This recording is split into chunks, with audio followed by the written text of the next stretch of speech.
మునిగెనే, చెమట రక్తముగా మారెనే, బహు దుఃఖములో మునిగెనే, చెమట రక్తముగా మారెనే, యేసు రక్తము రక్తము రక్తము, యేసు రక్తము. పాడదాం. మనసాక్షి శుద్ధి చేయును మన యేసయ్యా రక్తము, మనసాక్షిని శుద్ధి చేయును మన యేసయ్యా రక్తము, మన శిక్షను తొలగించెను, సంహారమునే శిక్షను తొలగించెను,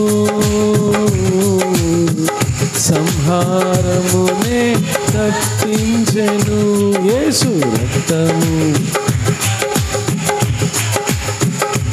యేసు రక్తము. మహాపరిశుద్ధ స్థలములో చేర్చును మన యేసయ్యా, మహాపరిశుద్ధ స్థలములో చేర్చును మన యేసయ్యా, మన ప్రధాన యాజకుడు, మనకంటే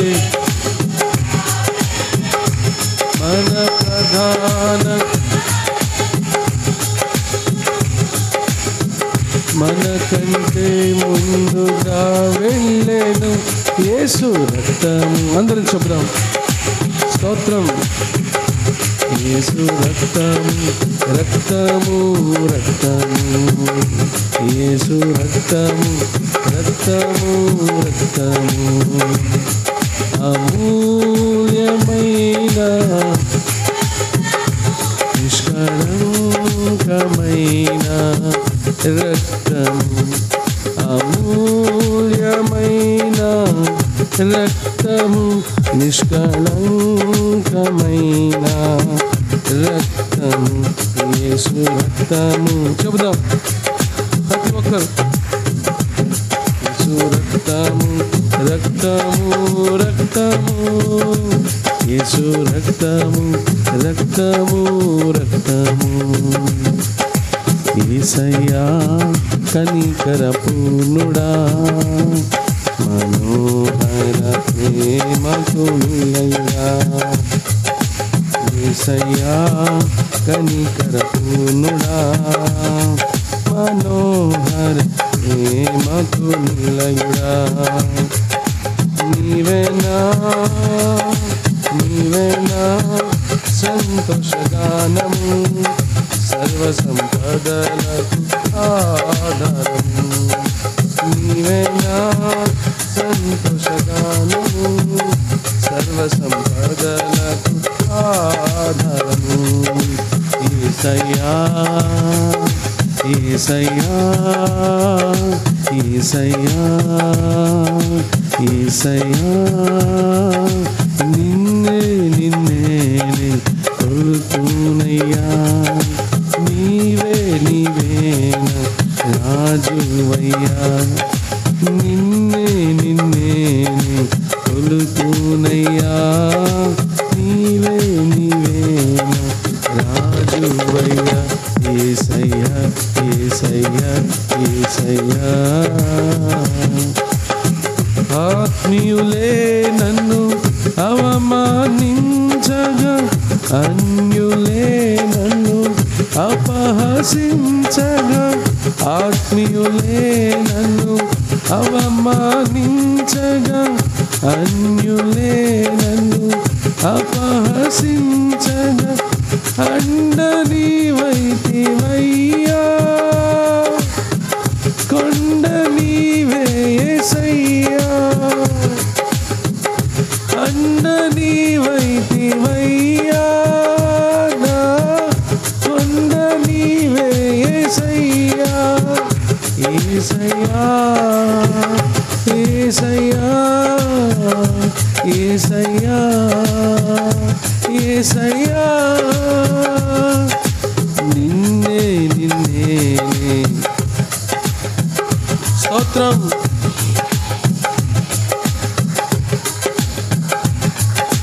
నిన్నే నిన్నే కొలుతున్నయ్యా నీవే నీవేనా రాజువయ్యా యేసయ్యా యేసయ్యా యేసయ్యా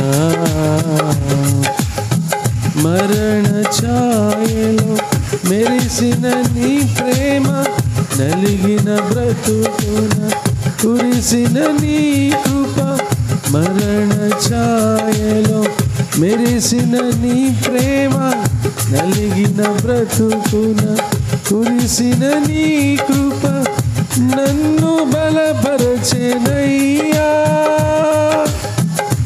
నిన్నే ఘనపరతునయ్యా యేసయ్యా నన్ను బలపరచెనయ్యా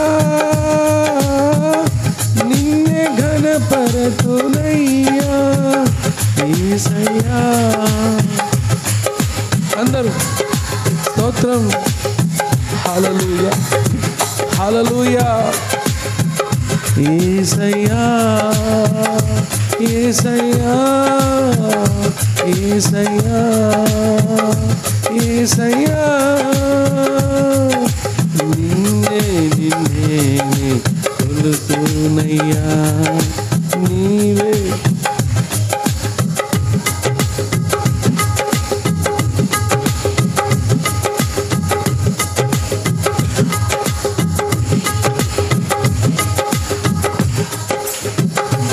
యేసయ్యా యేసయ్యా యేసయ్యా యేసయ్యా యేసయ్యా యేసయ్యా యేసయ్యా యేసయ్యా యేసయ్యా యేసయ్యా యేసయ్యా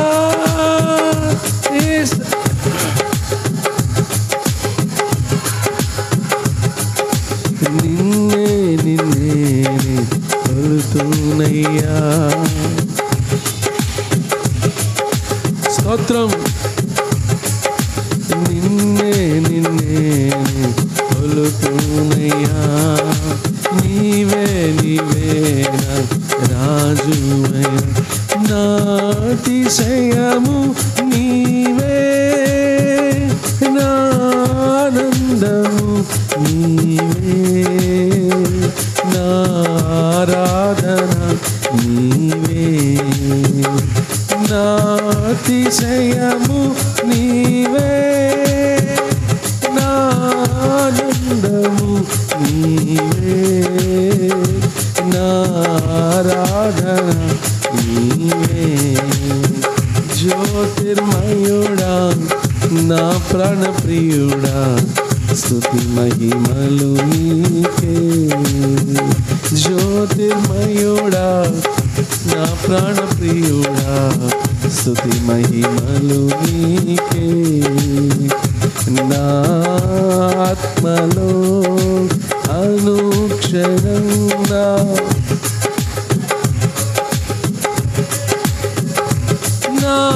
ఆనందము నీవే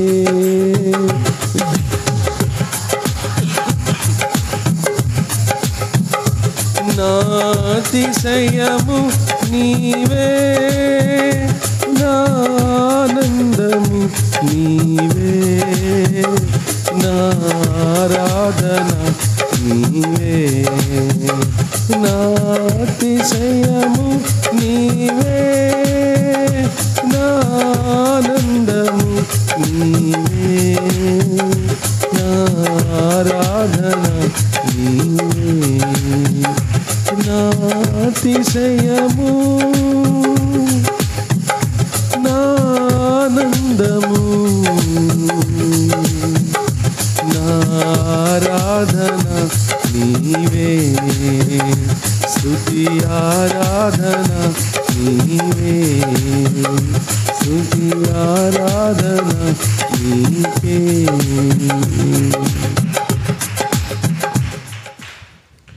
మహాపరిశుద్ధుడా, అవునయ్యా,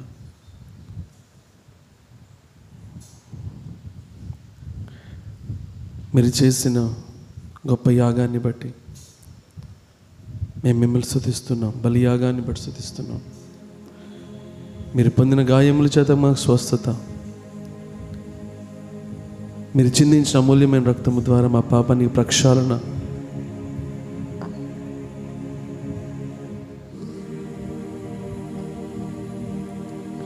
మీరు చేసిన బలియాగాన్ని బట్టి పాపానికి పరిహారం. ప్రభువా, మిమ్మల్ని స్తుతిస్తున్నాం. అప్పుడప్పుడు కాదు, ప్రతిరోజు ఈ భావన మాలో ఉన్నట్లుగా, మిమ్మల్ని స్తుతించినట్లుగా మాకు సహాయించి ప్రభువా, మిమ్మల్ని మా మధ్యకి ఆహ్వానిస్తున్నాం. మీ దేవదూతలు మా మధ్యకి ఆహ్వానిస్తున్నాం. ఎవరు ఏ అవస్థలో ఉన్నారో మీకు తెలుసు. మనుషులు ఎటువంటి శక్తి లేదయ్యా, మీ నామంలో శక్తి. అయోగ్యుడిని నన్ను దర్శించండి, బలపరచండి.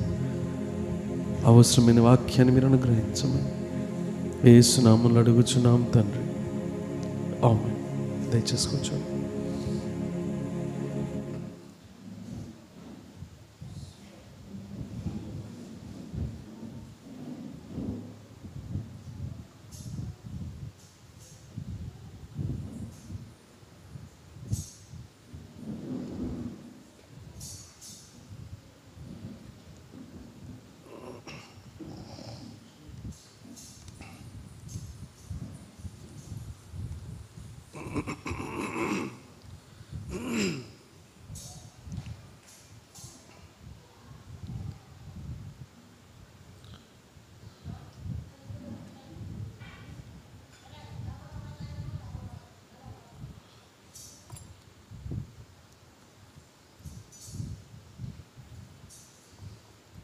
దేవుడిచ్చిన ఈ శ్రేష్టమైన సమయాన్ని బట్టి, ఈ గొప్ప ధన్యతను బట్టి, ఆధిక్యతను బట్టి మొదటి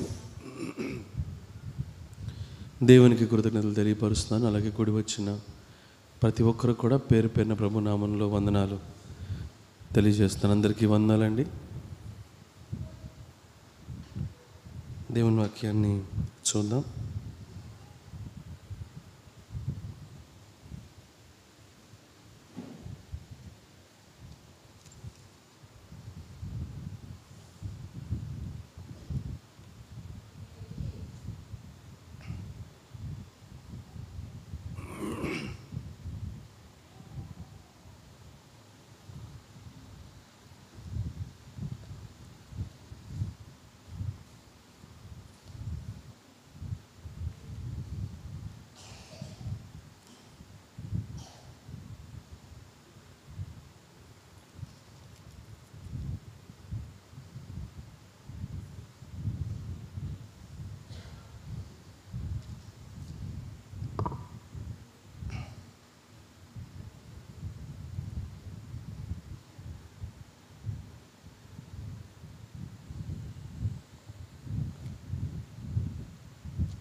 నూట 3వ కీర్తన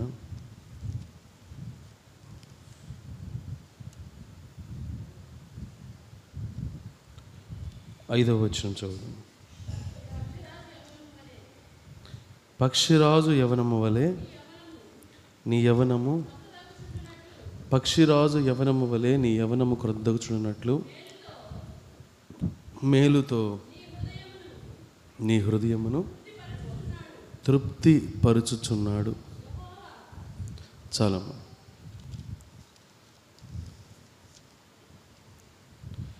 తృప్తిపరుస్తున్నాడు దేవుడు, తృప్తిపరుస్తున్నాడు. ఈరోజు జనానికి తృప్తి లేదు. ఎంత డబ్బున్నా తృప్తి లేదు, ఎన్ని బట్టలున్నా తృప్తి లేదు, ఎంత సంపాదించినా తృప్తి లేదు, ఎన్ని ఆస్తులున్నా తృప్తి లేదు. అసంతృప్తి, అసంతృప్తి, అసంతృప్తి. అసంతృప్తి కలిగిన వాడు నెమ్మదిగా ఉండలేడు. అసంతృప్తి కలిగిన వాడు సమాధానంగా ఉండలేడు. అసంతృప్తి కలిగిన వాడు సంతోషంగా ఉండలేడు. గమనిస్తున్నారా? కానీ వాక్యం తెలియపరుస్తుంది, దేవుడు తృప్తిపరుస్తాడంట. హల్లెలూయా! దేవుడు తృప్తిపరుస్తాడు. దేవుడు మాత్రమే ఒక వ్యక్తిని తృప్తిపరచగలడు. దేవుడు తప్ప ఇంకా ఎవరూ కూడా మనిషిని తృప్తిపరచలేరు. కాబట్టి ప్రియ సహోదర, ప్రియ సహోదరి, తృప్తిపరిచే దేవుని దగ్గరికి మనం రావాలి. ఎలా తృప్తిపరుస్తాడంట ఆయన? మేలుతో నీ హృదయమును తృప్తిపరుచున్నాడు. మేలు చేసి, దేవుడు మేలు చేసి ఆ మేలు ద్వారా మనను తృప్తిపరిచేవాడుగా ఉన్నాడు. పక్షిరాజు యవనము వలె నీ యవనము క్రొత్తదగుచుండునట్లు మేలుతో నీ హృదయమును తృప్తిపరుచున్నాడు. ఎప్పుడైతే తృప్తి చెందుతామో పక్షిరాజు యవనము వలె మన యవనము క్రొత్తదవుతూ ఉంటుందండి. అంటే రెన్యూయింగ్ అని చెప్పనంటారు, రెన్యువల్ అని చెప్పనంటారు, లేదా రివైవ్ అని చెప్పనంటారు. అంటే ఎప్పటికప్పుడు ఉజ్జీవింపబడటం. దేవుని వలన మేలు పొందుకున్నవాడు ఎప్పటికప్పుడు ఉజ్జీవింపబడతాడు, ఎప్పటికప్పుడు బలపడతాడు, ఎప్పటికప్పుడు ఆనందిస్తాడు. చూడండి, he who satisfies your desires with good things. తెలుగుకి ఇంగ్లీష్కి కాస్త డిఫరెన్స్ ఉంది. అదేంటి అంటే మేలైన వాటితో దేవుడు నీ కోరికలు తీరుస్తాడు. అది యాక్చువల్ ఇంగ్లీష్ ట్రాన్స్లేషన్. మేలైన వాటితో దేవుడు నీ కోరికలు తీర్చిన తృప్తిపరుస్తాడు. చాలామంది కోరికలు ఉంటాయి కానీ మేలైన వాటిని పొందుకోలేరు. ఆ మేలైన వాటిని అనుగ్రహించేవాడు ఎవరు? దేవుడు. సో దేవుడు మన కోరికలను మేలైన వాటితో మరి తీర్చి తృప్తిపరిచేవాడుగా ఉన్నాడు. చూడండి ఒకసారి యెషయా గ్రంథం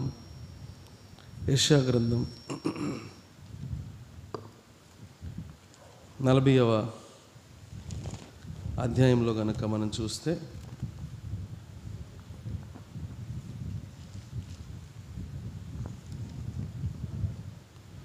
యెషయా గ్రంథం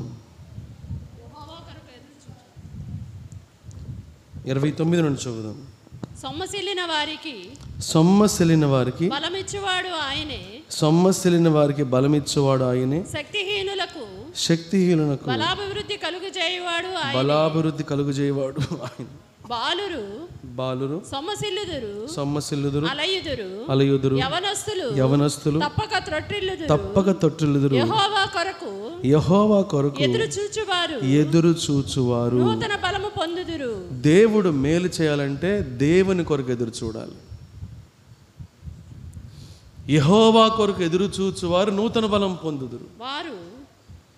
వారు పక్షిరాజు వలె రెక్కలు చాపి పైకి ఎగురుదురు, అలయక పరిగెత్తుదురు, సొమ్మసిల్లక నడిచిపోవుదురు.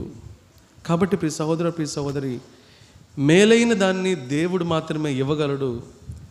మేలుతో మనకున్న కోరికలను తృప్తిపరిచేవాడుగా ఆయన ఉన్నాడు. ఆయన మేలుతో మన హృదయాన్ని తృప్తిపరచాలి అని చెప్పనంటే మనము దేవుని కొరకు ఎదురు చూసేవారిగా ఉండాలి. దేవుని కొరకు మన సొంత ఇష్టాల్ని మన సొంత పద్ధతుల్లో మనం తీర్చుకునే ప్రయత్నం చేయడం కాదు.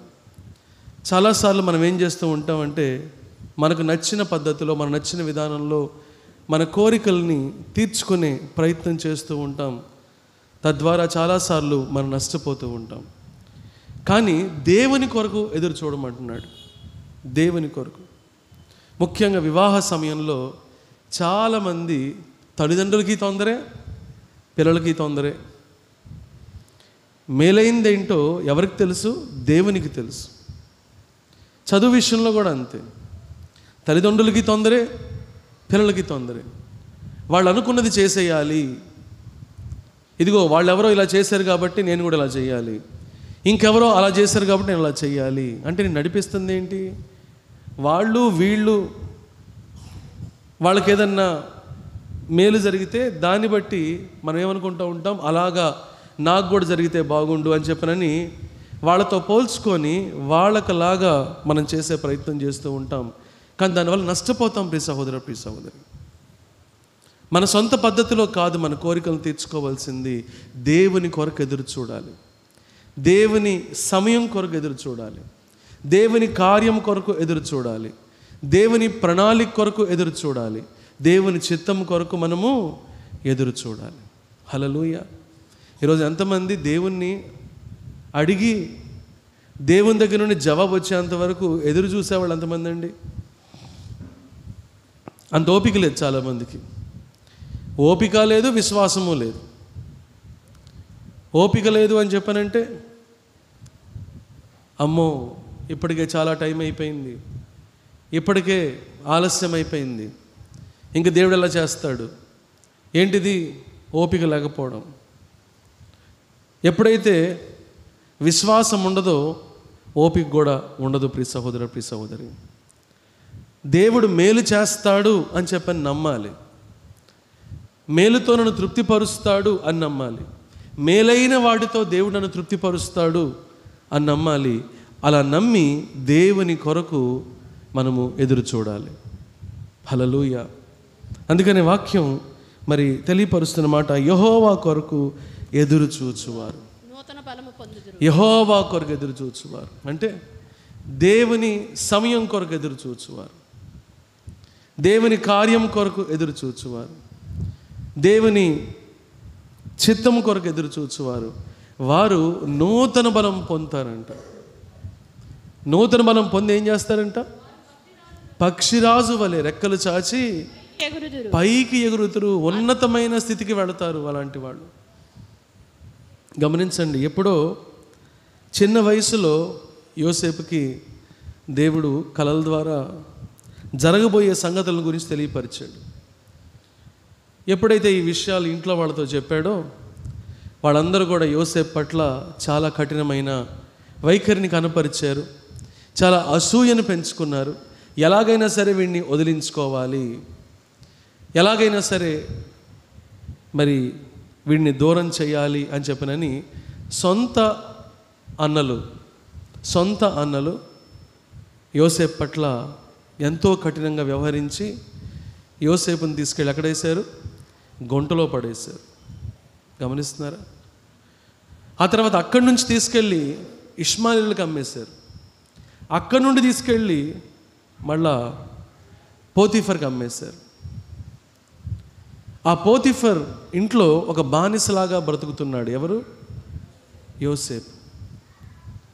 దేవుడేమో ముందుగా చెప్పాడు యోసేపుకి, ఇదిగో భవిష్యత్తులో అందరూ నీ దగ్గరికి వస్తారు, నీ కాళ్ళ ఎదుట మొక్కుతారు, భవిష్యత్తుని ఆశీర్వదించబోతున్నాను అని చెప్పిన దేవుడు ముందుగా యోసేపుతో చెప్పాడు. కానీ ఆ ప్రకారంగా జరుగుతుందా? జరగట్లేదు. మరి ఏం జరుగుతుంది? శ్రమలు ఎదుర్కొంటున్నాడు, సమస్యలు ఎదుర్కొంటున్నాడు, శోధనలు ఎదుర్కొంటున్నాడు, ఘోరమైన అవమానాలు, నిందలు ఎదుర్కొంటున్నాడు. ప్రియ సహోదర, ప్రియ సహోదరి, దేవుడు చేస్తాను అని చెప్పిన తర్వాత, దేవుడు మేలు చేస్తాను అని చెప్పిన తర్వాత దాన్ని మార్చటం ఎవరి తరము కాదు. హల్లెలూయా. దేవుడు చెప్పింది చెయ్యక మానడు. మరి యోసేపు ఏం చేస్తున్నాడు? ఆ సమయంలో దేవుని కొరకు ఎదురు చూస్తున్నాడు. ఏం చేస్తున్నాడండి? దేవుని కొరకు ఎదురు చూస్తున్నాడు. ఎప్పుడైతే దేవుని కొరకు ఎదురు చూస్తున్నాడో నీతిగా వ్యవహరిస్తున్నాడు. ప్రియ సహోదర, ప్రియ సహోదరి, దేవుని కొరకు ఎదురు చూడటము అని చెప్పనంటే కేవలం ప్రార్థన చేయడం అని కాదు. ఒకటి ప్రార్థన చేయడం అయితే, రెండు దేవునికి అనుకూలంగా, దేవునికి అంగీకారముగా, దేవునికి ఇష్టముగా మనం నడుచుకోవాలి. అందుకనే 37వ కీర్తనలో కనుక మనం చూస్తే ఈ మాటలు మనం చూడొచ్చు. 37వ కీర్తన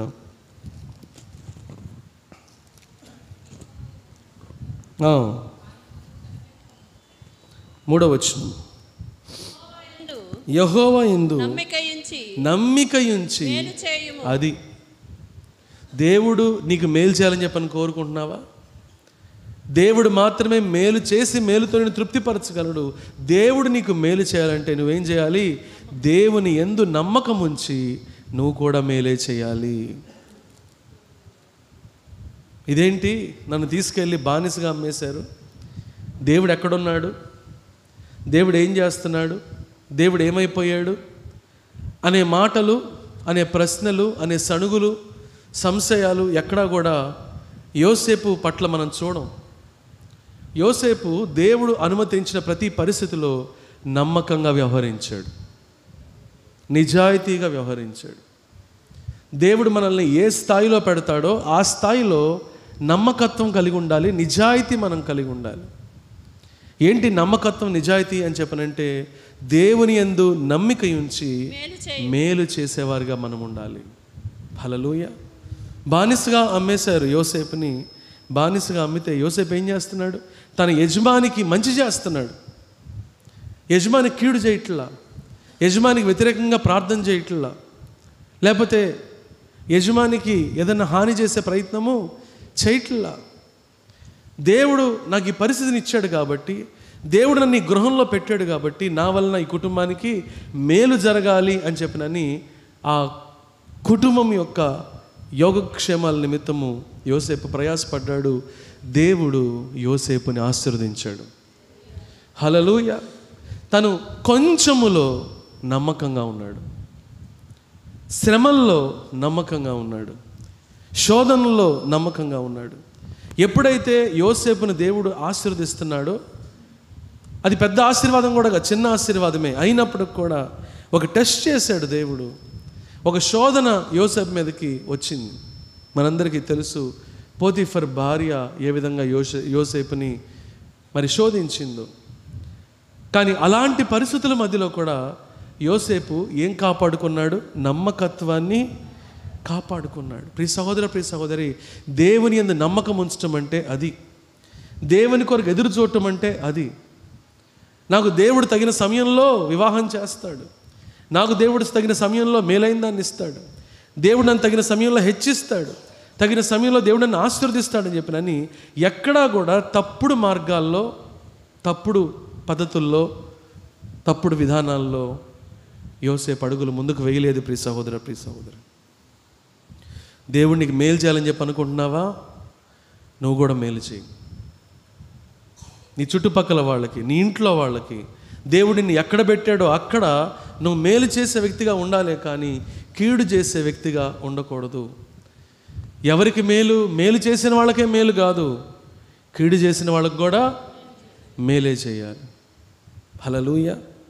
చూడండి దేవుని వాక్యంలో మరి రోమీయులకు రాసిన పత్రికలో కనుక మనం చూస్తే 12వ అధ్యాయం, రోమీయులకు రాసిన పత్రిక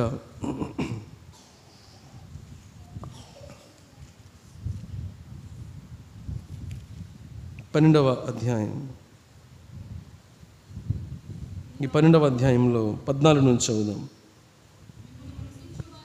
మిమ్మును హింసించు వారికి దీవించుడి. మిమ్మల్ని హింసించు వారిని ఏం చేయాలి? దీవించుడి. సరిగ్గా చదవండి. చెప్పించుడు అని చెప్పని ఉందేమో అక్కడ. మిమ్మల్ని హింసించు వారిని ఏం చేయాలి? దీవించుడి. ఇది లోకానికి బహు కష్టంగా ఉంటుందండి. అన్నిటికన్నా ఈజీ ఏంటి? శపించడం, లేకపోతే తిట్టడం, లేకపోతే దుర్భాషలాడటం, ఏదో ఒక విధంగా నాకున్న కోపాన్ని వెళగక్కేసేయాలి. ఇది లోకపు విధానం. నువ్వు దేవుని యందు నమ్మకం ఉంచి దేవుడు నాకు మేలు చేస్తాడు, మనుషులు కాదు, దేవుడు నాకు మేలు చేస్తాడు అని నమ్మి నువ్వేం చేయాలి? మేలు చేయాలి. అందుకే ఇక్కడ రాయబడిన మాట ఏమనుంది? హింసించు వారికి వారిని దీవించుడి. దీవించుడు గాని శపింపవద్దు. హల్లెలూయా. ఎంత స్పష్టంగా దేవుడు చెప్తున్నాడు చూడండి. దీవించుడు కానీ శపించొద్దు. దేవుడు మనల్ని పిలిచింది శపించడానికి కాదు. ప్రియ సహోదర, ప్రియ సహోదరి, మనము ఆశీర్వాదకరంగా ఉండటానికి పిలువబడ్డాం కానీ ఇతరులను శపించడానికి కాదు. అందుకే ప్రభు చెప్తున్నాడు, మిమ్మల్ని హింసించిన వాళ్ళని కూడా మీరు దీవించాలి. దీవించుడు గాని శపింపవద్దు. సంతోషించు వారితో సంతోషించుడి. ఏడ్చు వారితో ఏడుగుడి. ఒకరితో ఒకడు మనసు కలిసి ఉండుడి. ఎచ్చువాటి ఒకరితో ఒకరు మనసు కలిసి ఉంచుడి. Live in harmony with each other. అంటే ఒకళ్ళతో ఒకళ్ళు సమాధానము కలిగి. ఈరోజు సమాధానంతోనే ప్రభు శరీరం, ప్రభు రక్తం తీసుకుంటున్నాం. మనము సమాధానంతోనే తీసుకుంటున్నామా? చాలా చోట్ల ప్రభు శరీరం, ప్రభు రక్తం తీసుకుంటారు. ఇద్దరు కనుక వచ్చారంటే ఆవిడేం అడు తిప్పుకుంటుంది మొహం, ఈవిడేం ఇటు తిప్పుకుంటుంది మొహం. మళ్ళీ వీళ్ళిద్దరు వెళ్ళి మళ్ళీ ఏడుస్తారు. ఏడుచుకుంటా, ప్రభా పాపిని నాయన, ప్రభా అలాంటి దాన్ని, ప్రభా ఇలాంటి వాడిని ప్రభా అని చెప్పేసి అని కన్నీరు కారుస్తారు. ప్రియ సహోదర, ప్రియ సహోదరి, మనము హార్మనీ అని చెప్పనంటే సమాధానము కలిగి ఉండడానికి ప్రయాసపడాలి. అవతల వాళ్ళు యోగ్యులని కాదు, అవతల వాళ్ళు మంచివాళ్ళని కాదు, లేకపోతే అవతల వాళ్ళు గొప్పవాళ్ళని కాదు. దేవుణ్ణి బట్టి మనం ఏం చేయాలి? సమాధాన పడే ప్రయత్నం చేయాలి. వాళ్ళు సమాధాన పడకపోతే అది వేరే విషయం. కానీ మన వైపు నుంచి మాత్రం ఎలా ఉండాలి? సమాధానకరంగానే ఉండాలి. కానీ మొఖాలు తిప్పుకోవడాలు, లేకపోతే మాట్లాడినా మాట్లాడకపోవడాలు, కదిలిస్తే మాట్లాడకపోవడాలు, ఇవి దేవుని బిడ్డలకు తగవు. దేవుడు నిన్ను ప్రత్యేకమైన పిలుపుతో పిలిచాడు. ప్రియ సహోదర, ప్రియ సహోదరు, నిన్ను ఆశీర్వదించడానికి దేవుడు పిలిచాడు. ఆశీర్వదించబడాలి అని చెప్పి అనుకునే నువ్వు ఆశీర్వాదకరంగా ఉండటానికి ప్రయత్నం చేయాలి. ఎలాగా? అది హింసించు వారిని దీవించాలి. దీవించుడు గాని శపింపవద్దు. సంతోషించు వారితో సంతోషించండి. ఏడ్చు వారితో ఏడువుడి. ఒకనితో ఒకడు మనసు కలిసి ఉండుడి. హెచ్చువాటి యందు మనసు ఉంచక తగ్గువాటి యందు ఆసక్తులై ఉండుడి. హెచ్చువాటి యందు, పెద్ద పెద్ద వాటి మీద మనసు పెట్టుకోవద్దు. దేవుని బిడ్డలు సంతృప్తి కలిగి ఉండాలి అని చెప్పనంటే హెచ్చు వాటి మీద ఆసక్తి కలిగి ఉండకూడదు. దేవుడు నాకు ఏమిస్తాడో నాకు అది మేలు, దేవుడు నన్ను ఎక్కడ పెడతాడో నాకు అది మేలు, దేవుడు నన్ను ఏ విధంగా ఆశీర్వదిస్తాడో అది మేలు అని చెప్పనని మనము సంతృప్తి కలిగి ఉండాలి. కానీ పెద్ద పెద్ద వాటి మీద మనం మనస్సు పెట్టకూడదు. చదవండి. తగ్గివాటి యందు ఆసక్తులై ఉండుడి. మీకు మీరే బుద్ధిమంతులమని అనుకోవద్దు. కీడుకు ప్రతి కీడు ఎవరికిని చేయవద్దు. మనుషులందరి దృష్టికి యోగ్యమైన వాటిని గూర్చి ఆలోచన కలిగి ఉండుడి. 19వ వచనం. ప్రియులారా, మీకు మీరే పగ తీర్చుకొనక దేవుని ఉగ్రతకు చోటియుడి. పగ తీర్చుట నా పని, నేనే ప్రతిఫలమును ఇత్తును. చాలమ్మ. కాబట్టి ప్రియ సహోదర, ప్రియ సహోదరి, దేవుని బిడ్డలమైన మనము మేలు చేయాలి. దేవుని బిడ్డలమైన మనము దేవుని యందు నమ్మకం ఉంచి మనం మేలు చేసేవాళ్ళుగా ఉండాలి. అలా నమ్మకం ఉండి మేలు చేసినప్పుడు, దేవుని పట్ల నమ్మకం ఉండి మేలు చేసినప్పుడు మనము దీవించబడతాము అని చెప్పని దేవుని వాక్యం తెలియపరుస్తుంది. యోసేపు పోతీఫర్ భార్య విషయంలో ఎంతో సహనాన్ని కనపరిచాడు. ఎంతో తన యజమానునికి నమ్మకత్వాన్ని కనపరిచాడు. దేవుని యందు భయభక్తుల్ని కనపరిచాడు. తన వల్ల ఆ ఇంటికి అవమానం రాకుండా, తన యజమానునికి అవమానం రాకుండా జాగ్రత్త పడ్డాడు. దానికి ప్రతిఫలం ఏమైంది? అతన్ని తీసుకెళ్ళి జైల్లో, చెరసాల్లో వేశారు. అక్కడ కూడా ఆమె గురించి చెడుగా మాట్లాడలేదు, అక్కడ కూడా ఆమెను గురించి తప్పుగా మాట్లాడలేదు. దేవుడిచ్చిన ఆ స్థితిలో, ఆ చెరసాల్లో కూడా బాధించబడుతున్నప్పుడు కూడా సణక్కుండా గొణక్కుండా ఆ శ్రమలో కూడా ఓర్చుకున్నాడు, సహించాడు, భరించాడు. ప్రియ సహోదర, ప్రియ సహోదరి, ఒకానొక దినాన దేవుడు యోసేపుని ఐగుప్తు దేశం అంతటి మీద ప్రధానమంత్రిగా హెచ్చించాడు. హల్లెలూయా. గమనిస్తున్నారా? మనము ఓర్చుకుంటే, మనము కీడుకు ప్రతి కీడు చేయక మేలు చేస్తే, మనము సమాధానము కొరకు ప్రయాసపడితే, సమాధానం కలిగి జీవిస్తే దేవుడు ఏం చేస్తాడంట? మేలు చేసే దేవుడుగా ఉన్నాడు. దేవుని కొరకు మనం ఎదురు చూడాలి. దేవుని కొరకు ఎదురు చూస్తున్నప్పుడు మనం దేవుని బట్టి ఇతరులకు మేలైన పనులు చేసేవాళ్ళుగా ఉంటాం, మేలు చేసే పనులు చేసేవాళ్ళుగా ఉంటాం, ఇతరులకి ఆశీర్వాదకరంగా ఉంటూ ఉంటాం. కానీ ఎక్కడా కూడా మరి ఇతరులకి హానికరంగా మనం ఉండం. ప్రియ సహోదర, ప్రియ సహోదరి. అలాగే చూడండి 34వ కీర్తన, 34వ కీర్తన. మేలు నొందుచు అనేక దినములు బ్రతకగోరువాడు ఎవడన్నా ఉన్నాడా? ఏం చేయాలంట? మేలు పొందుకోవాలనుకునేవాడు ఏం చేయాలంట? చెడ్డ మాటలు పలకకుండా నాలుకను కాచుకోవాలంట. మనిషి కంట్రోల్ లేనిది ఇదే కదా, నాలుక. మేలు పొందుకోవాలనుకుంటున్నావా? దేవుని వల్ల మేలు పొందుకోవాలనుకుంటున్నావా?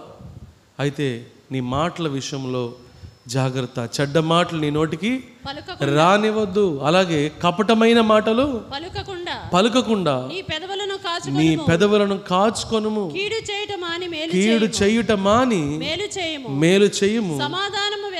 సమాధానం వెతికి దాన్ని వెంటాడుము. యెహోవా దృష్టి చాలమ్మా. కాబట్టి ప్రియ సహోదర, ప్రియ సహోదరు, దేవుడు నీకు మేలు చేయాలంటే మాటల విషయంలో జాగ్రత్తగా ఉండాలి. దేవుడు నీకు మేలు చేయాలంటే యథార్థతను కాపాడుకోవాలి. దేవుడు నీకు మేలు చేయాలంటే నీ జీవితంలో ఉన్న కీడుని మాని మేలు చేయడం నేర్చుకోవాలి. సమాధానాన్ని వెతికి వెంటాడాలి. అప్పుడు ఏం జరుగుతుందంట? దేవుని వలన మనం మేలు పొందుకోవడమే కాదు, అనేక దినములు మనం బ్రతకడానికి దేవుడు దీర్ఘాయుష్ను కూడా ఇచ్చేవాడుగా ఉన్నాడు. హల్లెలూయా. యెషయా గ్రంథం 1వ అధ్యాయం, యెషయా గ్రంథం 1వ అధ్యాయంలో గనక మనం చూస్తే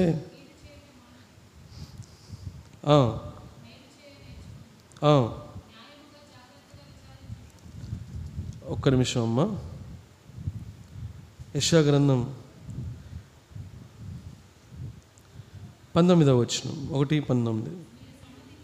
మీరు సమ్మతించి నా మాట విని ఎడల మీరు భూమి యొక్క మంచి పదార్థములను అనుభవింతురు. హల్లెలూయా. చాలమ్మా. సో దేవుడు మేలు చేయాలి అని చెప్పనంటే, భూమి యొక్క మంచి పదార్థాలు అంటే మేలు చేయడం. సో దేవుడు మేలు చేయాలి అని చెప్పనంటే ఏం చేయాలంట? దేవుని మాటకు లోబడి ఆయన చెప్పింది చేయడానికి మనం ఇష్టపడాలి, సిద్ధపడాలి. ఏంటి దేవుని మాటకు లోబట్టం అంటే? పైన వచనాలు 18 నుంచి ఈ మాట సెలవిచ్చుచున్నాడు, రండి మన వివాదము తీర్చుకుందాము. దేవుడు నీకు మేలు చేయాలంటే దేవునితో నీకున్న వివాదాన్ని తీర్చుకోవాలి. దేవుడు నీకు మేలు చేయాలి అని చెప్పనంటే దేవునితో నీకున్న అసమాధానాన్ని తొలగించుకోవాలి. చాలామంది కనీసం ఆ విషయం కూడా గ్రహించరు. దేవునితో అసమాధానం ఉంది అనే విషయం కూడా గ్రహించరు చాలామంది. కానీ ఎప్పుడైతే మనం దేవుని దగ్గరికి వస్తామో మనము దేవుని ఎదురు ఎలా ఉన్నాం మనకు అర్థమవుతుంది. దేవుడు తెలియపరుస్తున్నాడు ఆయన దగ్గరికి వచ్చిన వాళ్ళకి, రండి మన వివాదము తీర్చుకుందాము. మీ పాపములు రక్తము వలె ఎర్రనివైనను అవి హిమము వలె తెల్లబడును.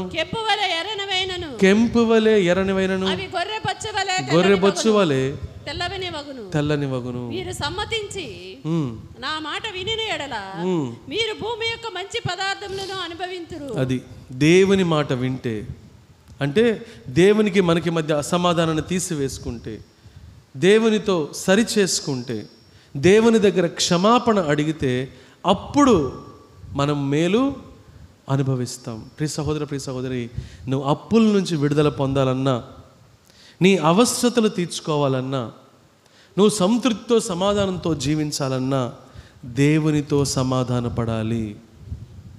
గమనిస్తున్నారా?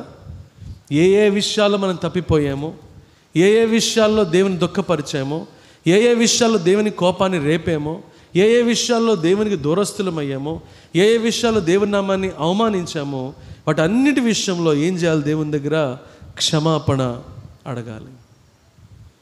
క్షమాపణ అడిగితేనే మనము భూమి యొక్క మంచి పదార్థాలను అనుభవించేవారుగా ఉంటాం.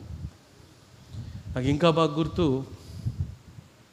MBA చదువుతున్న టైంలో సెకండ్ ఇయర్ లైవ్ ప్రాజెక్ట్ చేయాలి. అందరూ చాలా రికమెండేషన్లతోటి మంచి ప్రాజెక్ట్స్ చేస్తున్నారు. అలాంటి టైంలో మరి నాకు ఎటువంటి రికమెండేషన్ లేదు. ప్రార్థన చేస్తున్నాను దేవుని సన్నిధిలో, ప్రభువా మరి ప్రాజెక్ట్ చేయాలి కదా అని చెప్పి నేను ప్రార్థన చేస్తుంటే దేవుడు మరి నాలో ఉన్న అవిధేయతల్ని చూపిస్తున్నాడు. ఎక్కడ నేను ఇంతకుముందు తప్పుడు లెక్కలు రాశానో, మరి అబద్ధపు లెక్కలు రాశానో, ఇవన్నీ కూడా దేవుడు నాకు చూపిస్తున్నాడు. ఎప్పుడైతే వాటిని ఒప్పుకొని ప్రభువా నేను దాన్ని సరి చేసుకుంటాను అని ఎప్పుడైతే దేవునితో అన్నానో, ప్రియ సహోదరి, వెంటనే దేవుడు నాకు మంచి కంపెనీలో నాకు ప్రాజెక్ట్ ఇవ్వడం మాత్రమే కాదు, అక్కడే ఉద్యోగం కూడా ఇచ్చాడు దేవుడు నాకు. హల్లెలూయా. నువ్వు సరి చేసుకోవాలి. మేలు పొందుకోవాలంటే సరి చేసుకోవాలి. మేలు దేవుని వల్ల మేలు పొందుకుంటే నీకు సంతృప్తి కలుగుతుంది, లేకపోతే సంతృప్తి ఉండదు. సంపాదిస్తావు కానీ సంతోషం ఉండదు. ఉపయోగం ఏంటి చెప్పండి? కొంతమంది సంపాదిస్తారు కానీ చెల్లుల సంచిలో వేసినట్టే. ఎంత సంపాదించినా, ఎన్ని వేలు సంపాదించినా, ఎన్ని లక్షలు సంపాదించినా డబ్బు మిగలదు. కారణం ఏంటి? దేవుడు మేలు చేస్తేనే నువ్వు సంతృప్తి కలిగి జీవించగలవు. దేవుడు మేలు చేస్తేనే నువ్వు తలగా జీవించగలవు. దేవుడు మేలు చేస్తేనే ఇంకొకరికి నువ్వు సహాయము చేయగలిగే స్థితిలో ఉండగలవు. ప్రియ సహోదరి, ఎప్పుడు మనం ప్రార్థన చేయాల్సింది ఏంటో తెలుసా? ప్రభువా నేను పుచ్చుకునే వ్యక్తిలా కాదు, ఇచ్చే వ్యక్తిలాగా ఉండాలి ప్రభువా. హల్లెలూయా. నేను ఇతరులకి సహాయం చేసే మెట్లో ఉండాలి ప్రభువా. ఇతరులని ఆదుకునే పరిస్థితిలో నేను ఉండాలి ప్రభువా. అలా మనం ప్రార్థన చేయాలి. ఎప్పుడైతే మనం మన జీవితాన్ని సరిచేసుకొని అప్పుడు మనం ప్రార్థన చేస్తామో, దేవుడు మన కష్టాజితాన్ని ఆశీర్వదించడం మొదలు పెడతాడు. నీ రాబడి కొంచెమే అయి ఉండొచ్చు, కానీ ఆ కొంచెం రాబడిని దేవుడు ఆశీర్వదిస్తే ఆ కొంచెము విస్తారమవుతుంది. ప్రియ సహోదరి. హల్లెలూయా. నీకు విస్తారమైన రాబడి వచ్చి ఆ రాబడంతా కూడా వెళ్ళిపోతుంది అనుకో, దానివల్ల ప్రయోజనం ఏంటి? నువ్వు ఎంత పెద్ద ఉద్యోగం చేసినా సరే నీ రాబడిలో 90%, నీ రాబడి 100 అయితే దానికి నీ ఖర్చులు 150 ఉన్నాయి అనుకోండి, ఉపయోగం ఏముంది? నువ్వు ఎంత పెద్ద ఇంజనీర్ అయినా, నువ్వు ఎంత పెద్ద IAS ఆఫీసర్ అయినా, లేకపోతే ఇంకెంత పెద్ద వ్యాపారవేత్తవైనా సరే,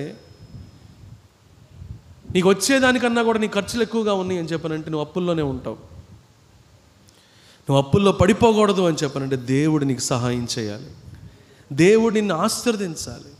నీ కష్టాజితాన్ని ఆశీర్వదించాలి. ఎప్పుడు ఆశీర్వదిస్తాడంట? రండి మన వివాదము తీర్చుకుందాము. నీకు నాకు మధ్య ఉన్న వివాదం కనుక తీర్చుకుంటే దేవుడు నిన్ను ఆశీర్వదించడం మొదలు పెడతాడు. ప్రియ సహోదరుడా, ప్రియ సహోదరి, దేవుని వాక్యంలో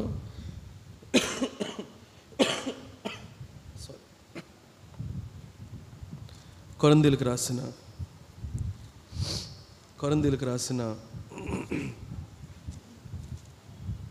మొదటి పత్రిక, కొరింథీయులకు రాసిన మొదటి పత్రిక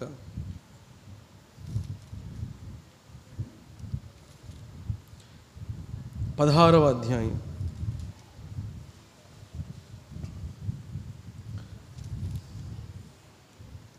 ఓకే, అది వద్దులేండి, చెప్తాను.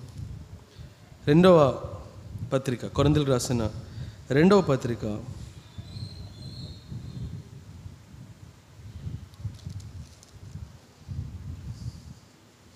9వ అధ్యాయం 9వ అధ్యాయం 6వ వచనం చదవండి. కొంచెముగా విత్తువాడు కొంచెముగా పంట కోయును. కొంచెముగా విత్తువాడు కొంచెముగా పంట కోయును, కోయును, సమృద్ధిగా విత్తువాడు సమృద్ధిగా విత్తువాడు సమృద్ధిగా పంట కోయును. హల్లెలూయా. సమృద్ధి అయిన పంట అంటే దేవుని నుంచి సమృద్ధి అయిన మేలు. దేవుని నుండి సమృద్ధి అయిన మేలు పొందుకోవాలంటే సమృద్ధిగా దేవునికి ఇచ్చేవారుగా ఉండాలి. ప్రియ సహోదర, ప్రియ సహోదరి, దేవుడు మన డబ్బు ఆశిస్తున్నాడు అని చెప్పి అనుకుంటే పొరపాటే. కానీ మనం దేవునికి ఇవ్వడం దేన్ని సూచిస్తుంది అని చెప్పనంటే మనలో ఉన్న సమర్పణను, కృతజ్ఞతను తెలియపరుస్తుంది. ఎవరైతే కొంచెముగా విత్తుతారో దాని అర్థము వాళ్ళకి సమర్పణ, కృతజ్ఞత భావం కొద్దిగా ఉన్నట్టు అర్థం. ఎవరైతే సమృద్ధిగా దేవునికి ఇస్తారో, ఎవరైతే సమృద్ధిగా దేవునికి ఇస్తారో దాని అర్థం వాళ్ళ హృదయములో దేవుని పట్ల కృతజ్ఞత భావం ఎక్కువగా ఉంది అని చెప్పిన అర్థం. నేను వెళ్ళే సంఘములో మొట్టమొదటిసారి, అంతకుముందు నాకు ఇలాంటివన్నీ కూడా తెలియదు, మొట్టమొదటిసారి నాకు ఆశ్చర్యం కలిగించింది ఏంటి అని చెప్పానంటే, అంతకుముందు దశంభాగాల గురించి విన్నాను, కానీ అక్కడ 20%, 30% తీసేవాళ్ళు ఉన్నారు, 40% తీసేవాళ్ళు ఉన్నారు. ఆశ్చర్యం ఏంటి చెప్పమంటారా?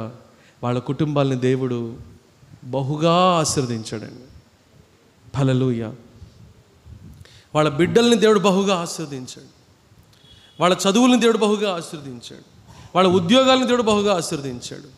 వాళ్ళ డ్రెస్సింగ్ చూస్తే చాలా సింపుల్గా ఉంటుంది, కానీ వాళ్ళ ఉద్యోగాలు, వాళ్ళ ఇన్కమ్ చూస్తే చాలా గొప్పగా ఉంటుంది. ఎక్కడ కూడా దాన్ని ఘనత కోసం వాడరు, కానీ దేవుని కోసం ఎలా ఖర్చు పెట్టాలి. మాకు రిట్రీట్ అని జరుగుతూ ఉండేది కాదు, జరుగుతుంది ఇప్పటికి కూడా. ఆ రిట్రీట్కి వెళ్ళటానికి కొంతమంది దగ్గర మనీ ఉండేది కాదు. ఐఐటీలో చదువుతూ ఉండేవాళ్ళు పిల్లలు. ఎవరైతే ఈ సంపాదిస్తున్నారో వీళ్ళు ఏం చేస్తారంటే అందరికీ పబ్లిక్గా కాదు, తెలియకుండా వీళ్ళే స్పాన్సర్ చేస్తారు వాళ్ళకి.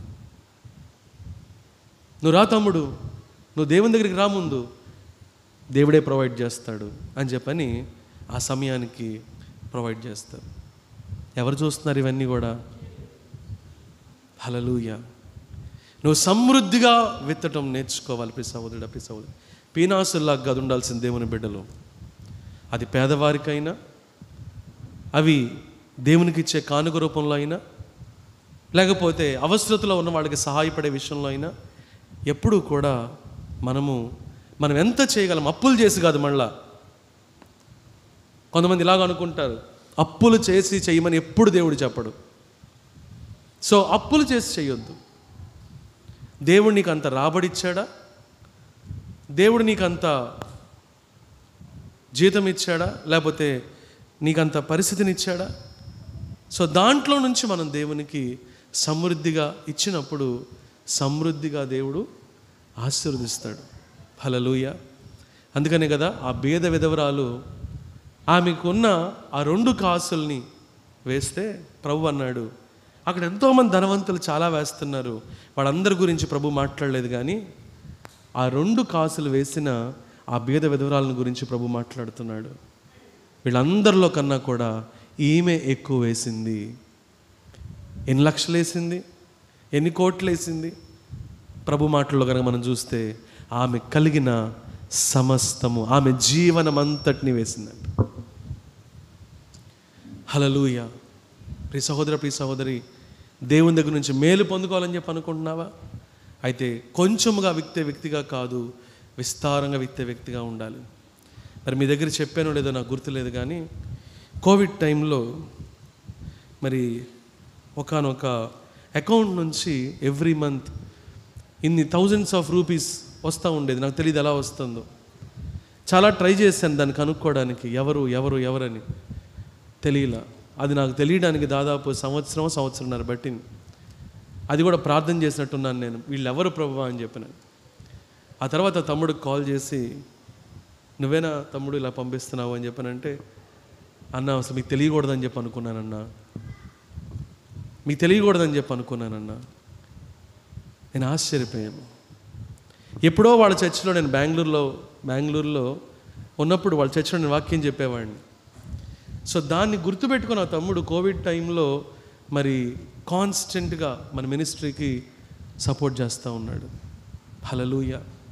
ప్రియ సహోదర, ప్రియ సహోదరి, మనుషులు చూడకపోవచ్చు, దేవుడు చూడ్డా. అనేక మంది దరిద్రతలో ఉండడానికి గల కారణము ఇచ్చే మనసు లేకపోవడమే దేవునికి. దేవుని దగ్గర నుంచి నువ్వు అధికమైన మేలు పొందుకోవాలి అని చెప్పానంటే దేవునికి కూడా నువ్వు అధికంగా ఇవ్వడం నేర్చుకోవాలి. అవసరతలో ఉన్న వాళ్ళని కనిపెట్టి వాళ్ళకి సహాయం చేయడం నేర్చుకోవాలి. ఊరంతా పబ్లిసిటీ ఇచ్చుకొని కాదు, ఫోటోలు తీసి వీడియోలు తీసి, బాబు కొంచెం ఇట్రా లెఫ్ట్ రైట్ లెఫ్ట్, ఇదిగో నీ ప్రతిఫలం నువ్వు ఎక్కడే పొందుకున్నావు నువ్వు కనుక అలా చేస్తే. మనకు కావాల్సిన పబ్లిసిటీ కాదు, నువ్వు ఎంత చేయగలిగితే అంతే చేయి. నీ దగ్గర 100 రూపాయలు ఉన్నాయా, ఆ 100 రూపాయలు హెల్ప్ చేయి. 10 రూపాయలు ఉన్నాయా, 10 రూపాయలతో హెల్ప్ చేయి. ఎందుకంటే దీనికి రివార్డ్ ఉంది. హల్లెలూయా. దీనికి బహుమానం ఉంది. ప్రియ సహోదర, ప్రియ సహోదరు, గమనిస్తున్నారా? కాబట్టి దేవుడు మనకు మేలు చేయవాడు, మేలులతో మనలను తృప్తిపరిచేవాడు. చివరిగా ఈ వాక్యాన్ని చదువుకొని మనం క్లోజ్ చేద్దాం. రూతు గ్రంథం 2వ అధ్యాయం 12వ వచనం ఒకసారి చదవండి. రూతు గ్రంథం 2వ అధ్యాయం 12వ వచనం. రూతు గ్రంథం, యెహోవా నీవు చేసిన దానికి, హల్లెలూయా, యెహోవా నీవు చేసిన దానికి ప్రతిఫలమిచ్చును. ఇశ్రాయేలీయులు దేవుడైన యెహోవా రెక్కల క్రింద సురక్షితముగా ఉండునట్లు నీవు వచ్చితివి. ఆయన నీకు సంపూర్ణమైన బహుమానం, ఆమేన్, ఏమిస్తాడంటండి? సంపూర్ణమైన బహుమానం ఇస్తాడంట. హల్లెలూయా. ఈ మాట అంటానికి గల కారణం ఏంటో తెలుసా? వృద్ధాప్యంలో ఉన్న తన అత్తగారిని రూతు వదిలిపెట్టడానికి ఇష్టపడలా. వృద్ధాప్యంలో బిడ్డలిద్దరు కూడా చనిపోయారు, భర్త చనిపోయాడు, నిస్సహాయ స్థితిలో ఉంది ఆమె. కానీ కోడళ్ళు అయితే యవనస్తులుగానే ఉన్నారు. ఆ నయోమి అంటుంది, అమ్మ మీరు వెళ్ళి మీ తండ్రి ఇంటికి వెళ్ళి వివాహాలు చేసుకోండి మీరు అని చెప్పండి. ఒక కోడలు అయితే వెళ్ళిపోయింది, కానీ రెండో కోడలు రూతు వెళ్ళడానికి ఇష్టపడలేదు. అంటే ఏం చూపించింది? కనికరం చూపించింది, ప్రేమ చూపించింది. ఎలాంటి ప్రేమ ఇది? దేవుని ప్రేమ. హల్లెలూయా. ఈరోజు అత్తగారులతో అంత మంచిగా ఉంటున్నారండి కోడళ్ళు? అత్తగారులతో కోడళ్ళు అంత మంచిగా ఉంటున్నారా? అలాగే అత్తగారులు కోడళ్ళతో అంత మంచిగా ఉంటున్నారా? ఏమో దేవుడికే తెలియాలి. కానీ ఇది ఎలాంటి గృహము అని చెప్పనంటే, ఆ అత్తగారు ఎంత ప్రేమ చూపించారో ఆమెకు మనకు తెలియదు.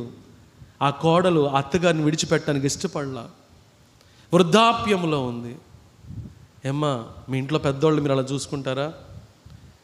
ఇంట్లో పెద్దవాళ్ళు ఉన్నారు కదా అని చెప్పనని వాళ్ళని బాగా చూసుకోవడానికి ఇష్టపడుతున్నారా? లేకపోతే మనకెందుకు ఈ గోల, మనకెందుకు ఈ బెడద, మన పని మనం చూసుకుందాం, మన సంగతి మనం చూసుకుందాం అనుకునే పరిస్థితిలో మనం ఉన్నారా? నువ్వు దేవుణ్ణి బట్టి మేలు చేస్తే దేవుడు నీకు మేలు చేస్తాడు. హల్లెలూయా. దేవుని బట్టి కనుక నువ్వు మేలు చేస్తే. మొన్న మా అక్క వాళ్ళ అత్తగారు వాళ్ళు విజయవాడ వచ్చారు. విజయవాడ వచ్చినప్పుడు మేము కలిసాం వాళ్ళని. ఆయనకి, మా మామయ్య గారికి హెల్త్ సరిగ్గా ఉండదు, అల్జీమర్స్ ప్రాబ్లం ఉందంటే ఫర్గెట్ఫుల్నెస్ అంటారు. ఆయన మర్చిపోతూ ఉంటారు ప్రతిదీ కూడా. అత్తయ్య చెప్తున్నారనమాట బయటకు వచ్చి, రవి అక్క చాలా బాగా చూసుకుంటుంది రవి మమ్మల్ని. నాకు చాలా సంతోషం వేసింది. హల్లెలూయా, హల్లెలూయా. ఆడపడుచులు సాక్ష్యం చెప్పటం, అత్తగారు సాక్ష్యం చెప్పటం. ప్రియ సహోదర, ప్రియ సహోదరి, వాళ్ళు ఏదో చేస్తారని కాదు, వాళ్ళు ఏదో చేశారని కాదు. వాళ్ళు ఉన్నప్పుడు, వాళ్ళు బ్రతికున్నప్పుడు, వాళ్ళు నీతో ఉన్నప్పుడు, వాళ్ళు బ్రతికున్నంత వరకు నువ్వు వాళ్ళని చక్కగా చూసుకోగలిగితే, నువ్వు అవసరతలో ఉన్నప్పుడు దేవుడు నిన్ను చూసుకుంటాడు. హల్లెలూయా. నీ అవసరత ఏంటో దేవుడు తీరుస్తాడు. రూతు ఏమీ ఆలోచించుకోవాలా, ఒకటి ఆలోచించింది, నీ జనమే నా జనము, నీ దేవుడే నా దేవుడు అని చెప్పనని ఆమెతో కలిసి ప్రయాణం అయితే నయోమి ఎంత ప్రార్థన చేసిందో ఈ రూతు గురించి. రూతు ఎలాంటి స్థానం సంపాదించుకుందో తెలుసా అండి? యేసుక్రీస్తు ప్రభు వంశావళిలో ఆమె పేరు నమోదైందండి. హల్లెలూయా, హల్లెలూయా. బోయాజు లాంటి గొప్ప ఆత్మీయుడికి భార్యగా ఆమె ఉంది. దేవుడు ఆమెను ఎంత గొప్పగా, ఎంత ఘనంగా ఆశీర్వదించాడు చూడండి. కాబట్టి ప్రియ సహోదర, ప్రియ సహోదరి, దేవుని దగ్గర నుంచి మేలు పొందుకోవాలని చెప్పి అనుకోవడం మంచిదే, కానీ అలా పొందుకోవడానికి మనం చేయాల్సింది కూడా ఉంది. ఆయన కొరకు ఎదురు చూసేవారుగా మనం ఉండాలి. అలా ఎదురు చూసే ప్రక్రియలో మనం ఏమేం చేయాలో దేవుడు ఈరోజు అనేకమైన సందర్భాల ద్వారా మనతో మాట్లాడుతున్నాడు. రూతు చేసిన పనికి ఎంతో గొప్ప ప్రతిఫలము ఆమె పొందుకుంది, దేవుని వలన మేలు పొందుకుంది. ఈరోజు మన జీవితంలో మనము దేవుని దగ్గర నుంచి మేలు పొందుకున్నట్లు దేవుని కొరకు ఎదురు చూస్తున్నామా? నెంబర్ 1. నెంబర్ 2, దేవుని కొరకు ఎదురు చూస్తున్నాము అని కనుక మనం చెబుతున్నట్లయితే దేవుణ్ణి బట్టి మేలు చేస్తున్నామా? కీడుకు ప్రతి కీడు కాదు, సహనాన్ని కోల్పోవడం కాదు, ఓర్పును కోల్పోవడం కాదు. దేవుణ్ణి బట్టి ఇతరులకు మనం మేలు చేసేవాళ్ళుగా ఉంటున్నామా? దేవునికి ఇచ్చే విషయంలో, పేదవాళ్ళకి సహాయపడే విషయంలో, అవసరతలో ఉన్న వాళ్ళని ఆదుకునే విషయంలో మనం జాగ్రత్త కలిగి ఉన్నామా? ముఖ్యంగా మన ఇంట్లో వాళ్ళని, మన సొంత వాళ్ళని చూసే విషయంలో బాధ్యత కలిగి ఉన్నామా? ప్రియ సహోదర, ప్రియ సహోదరి, దేవుణ్ణి బట్టి మేలు చేయి. దేవుడు ఆయన బట్టి నిన్ను హెచ్చిస్తాడు, నిన్ను ఘనపరుస్తాడు, నిన్ను ఆశీర్వదిస్తాడు. అటువంటి కృప దేవుడు మనకు అనుగ్రహించును గాక. ఆమేన్. ప్రార్థన చేద్దాం.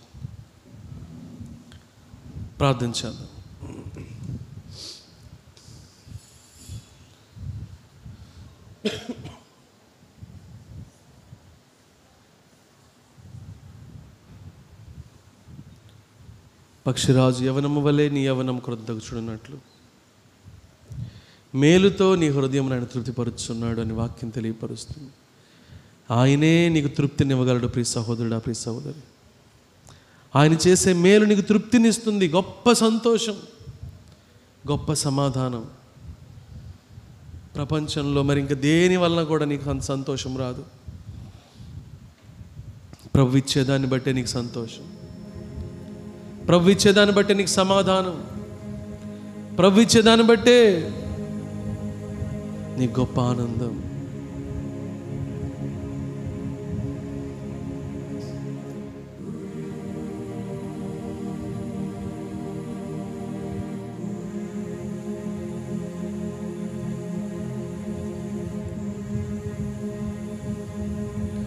మహాపరిశుద్ధుడా, సర్వశక్తి కలిగిన దేవా, ఎంతో సూటిగా స్పష్టంగా మాతో మాట్లాడారు. అయోగ్యుడిని నన్ను ప్రభా, బలహీనుడిని నన్ను బలపరిచి మీ వాక్యాన్ని అందించడానికి సహాయాన్ని, శక్తిని ఇచ్చారు. మీరు మాత్రమే మేలు చేయగలరని, ఎలాంటి పరిస్థితుల్లో మీరు మేలు చేస్తారో, ఎవరికి మేలు చేస్తారు మాతో స్పష్టంగా సూటిగా మాట్లాడారు. మీ మాటలు విన్న మేము మా హృదయంలో మీ వాక్యాన్ని భద్రం చేసుకొని మీకు అనుకూలంగా, అంగీకారంగా జీవించడానికి సహాయం చేయమని యేసు నామములో అడుగుచున్నాం తండ్రి. ఆమేన్.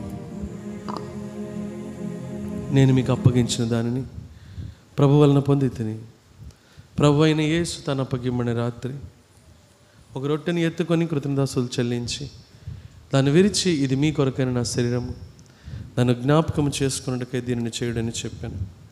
ఆ ప్రకారమే భోజనమైన పిమ్మట ఆయన పాత్రను ఎత్తుకొని, ఈ పాత్ర రక్తం వలన క్రొత్త నిబంధన, మీరు దీనిలోని త్రాగునప్పుడల్లా నన్ను జ్ఞాపకం చేసుకున్నట్టుకై దీనిని చేయడని చెప్పాను. కాబట్టి ఎవడు అయోగ్యముగా ప్రభు యొక్క రొట్టెను తిననో లేక ఆయన పాత్రలోని త్రాగును, వాడు ప్రభు యొక్క శరీరమును గురించి, రక్తమును గురించి అపరాధియగును. కాబట్టి ప్రతి మనుష్యుడు తను తాను పరీక్షించుకునేవాడు. అలాగూ చేసే రొట్టెను తిని ఆ పాత్రలోని త్రాగవలను. ప్రభు శరీరమును వివేచింపక తిని త్రాగువాడు తనకు శిక్షావిధి కలుగుడికి తిని త్రాగుచున్నాడు. ఇందువలన మీరు అనేక బలహీనులను రోగులనై ఉన్నారు, చాలామందిని ఎదిరించున్నారు. అయితే మనల్ని మనమే విమర్శించుకుని ఎడల తీర్పు పొందకపోదుము. కాబట్టి వాక్య వెలుగులో మన జీవితాలను పరీక్షించుకుందాం. ఎవరితో అన్నా సమాధానం ఉంటే సమాధాన పడదామండి. ఎవరినన్నా మనం బాధించుంటే, మన మాటల ద్వారా కానీ, మన క్రియల ద్వారా కానీ, మన ప్రవర్తన ద్వారా కానీ బాధ పెట్టి ఉంటే వారిని క్షమాపణ అడుగుదాం. అలాగే ఎవరన్నా మనల్ని బాధ పెట్టుంటే వారి మాటల ద్వారా కానీ, క్రియల ద్వారా కానీ, ప్రవర్తన ద్వారా కానీ వారిని క్షమిద్దాం. అలాగే ఆయన దృష్టికి అసహ్యమైనవి, అపవిత్రమైనవి, అభ్యంతరమైనవి ఏమున్నా వాటిని ఒప్పుకొని విడిచిపెడదాం. ప్రియ సహోదర, ప్రియ సహోదరి, ఎటువంటి అపవిత్రమైన స్నేహాలున్నా, సంబంధాలున్నా వెంటనే విడిచిపెడదాం. ఎవరన్నా వడ్డీలకి ఇచ్చే అలవాటు ఉంటే వదిలిపెట్టేద్దాం. ఎవరన్నా అబద్ధాలు ఇంకా మానకపోయిండుంటే వాటిని తీసివేసుకుందాం. ఎందుకంటే దీనివల్ల నీ మీదకి దేవుని ఉగ్రత వస్తుంది. ప్రియ సహోదర, ప్రియ సహోదరి, నీకు క్షేమం కలగదు, నీకు మేలు కలగదు, నీకు సంతృప్తి కలగదు, నీకు సమాధానం కలగదు. ప్రార్థన చేద్దాం. మహాపరిశుద్ధుడా, సర్వశక్తి కలిగిన దేవా, మీ శరీరం నిజమైన ఆహారమని, మీ రక్తం నిజమైన పానీయమని, ఎవరైతే మీ శరీరం మీ రక్తం తీసుకుంటారో వారిలో మీరు, మీలో వారు ఉంటారని ఇప్పుడు మీ వాక్యం ద్వారా తెలియపరుస్తున్నారు. మేము చేసిన అపరాధముల నిమిత్తం, దోషం నిమిత్తం మీ సిలువలో బలి పశువుగా మారారు. మీరు చిందించిన రక్తము ద్వారా మా పాపానికి ప్రక్షాళన చేశారు. మీరు పొందిన గాయముల చేత మాకు స్వస్థతని ఇచ్చారు. పాపిని నీతిమంతునిగా తీర్చారు, పరిశుద్ధునిగా మార్చారు, దేవునితో సమాధానపరిచారు, దేవుని కుమారులుగా కుమార్తెలుగా జీవించే అధికారాన్ని, ఆధిక్యతని ఇచ్చారు. ప్రభువా, రొట్టెను దీవించి ఆశీర్వదించి పరిశుద్ధ శరీరంగా మార్చండి. ద్రాక్షరసాన్ని దీవించి ఆశీర్వదించి మీ పరిశుద్ధ రక్తంగా మార్చండి. మీ శరీరాన్ని, మీ రక్తాన్ని మేము తీసుకుంటూ ఉండగా ఆత్మీయ స్వస్థ, మానసిక స్వస్థ, శారీరక స్వస్థత దయచేయమని యేసు నామములో అడుగుచున్నాం తండ్రి, ఆమేన్. దయచేసి ఒక్కొక్కరుగా వచ్చి ప్రభు శరీరాన్ని, ప్రభు రక్తాన్ని తీసుకోవాల్సిందిగా మనం చేస్తున్నాను. మొదటిగా స్త్రీలు, తర్వాత పురుషులు.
అందరం కలిసి కృతజ్ఞత కలిగిన హృదయంతో మంచి మనస్సాక్షితో ప్రభు శరీరాన్ని ప్రభు రక్తాన్ని తీసుకుందామండి.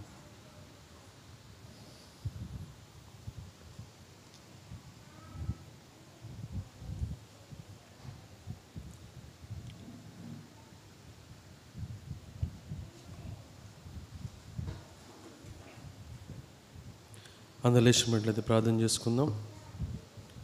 మహాపరిశుద్ధుడ సర్వశక్తి కలిగిన దేవ, మీ శరీరం నిజమైన ఆహారం అని, మీ రక్తం నిజమైన పానీయమని, ఎవరైతే మీ శరీరాన్ని మీ రక్తాన్ని తీసుకుంటారో వారిలో మీలో వారు ఉంటారని, నిత్య జీవానికి వారు వారసు అవుతారని మీరు సెలవిచ్చారు. మీ శరీరాన్ని మీ రక్తాన్ని తీసుకున్న మేము అయోగ్యులంగా కాక యోగ్యులంగా పరిశుద్ధులంగా జీవించడానికి సహాయం చేయమని మీరు ఇచ్చిన ఈ గొప్ప ధన్యతను బట్టి ఆధిక్యతను బట్టి స్తుతిస్తూ యేసు నామములో అడుగుచున్నాం తండ్రి, ఆమేన్.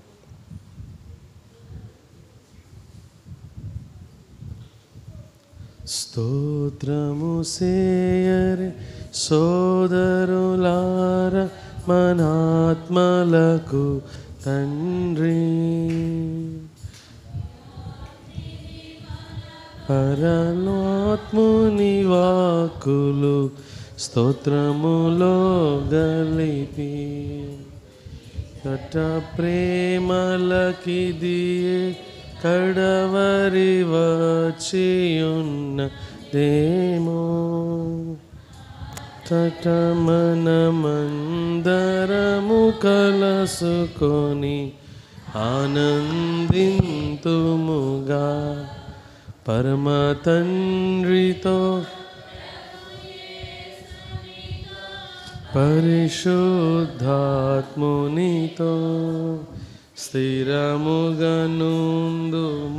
మరి దూతలతో పరలోకమునందు.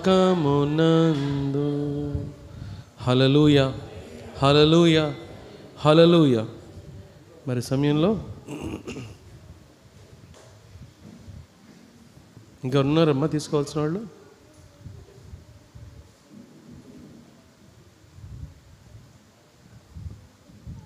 పాట పాడుతూ ఉండగా మన కానుకలను దేవునికి సమర్పించుకుందాం.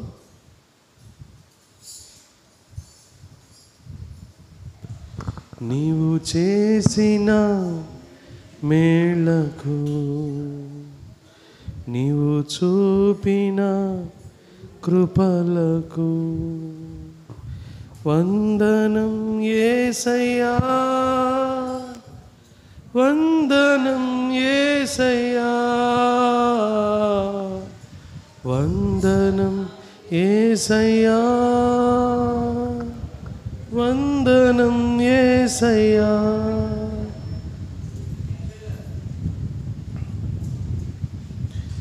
నీవు చేసిన మేళ్లకు, నీవు చూపిన కృపలకు, నీవు చేసిన మేళ్లకు, నీవు చూపిన కృపలకు వందనం యేసయ్యా, వందనం యేసయ్యా, వందనం యేసయ్యా, వందనం యేసయ్యా. పాడదాం. వందనం యేసయ్యా, వందనం యేసయ్యా, వందనం యేసయ్యా, వందనం యేసయ్యా.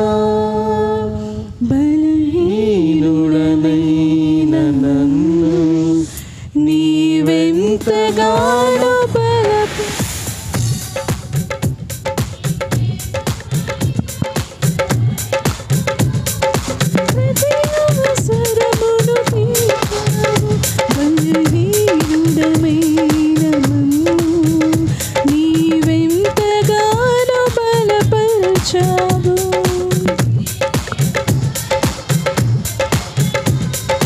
ప్రతి అవసరమును తీర్చావు. వందనం యేసయ్యా, వందనం యేసయ్యా, వందనం యేసయ్యా, వందనం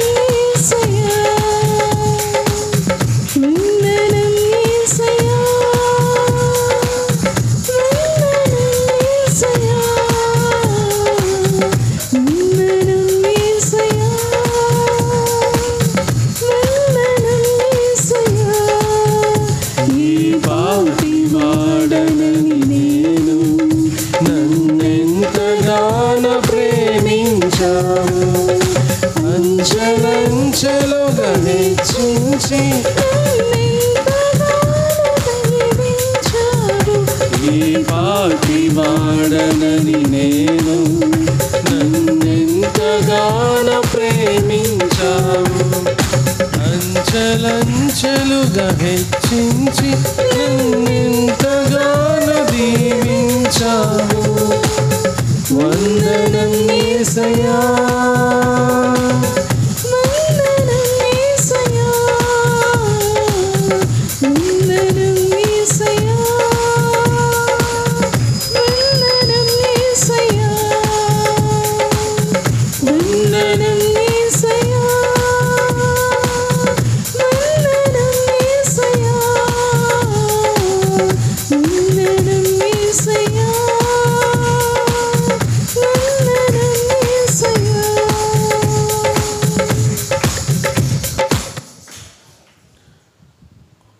ఒక్క నిమిషం కూర్చోండి. సాక్ష్యం వినిన తర్వాత అప్పుడు మనం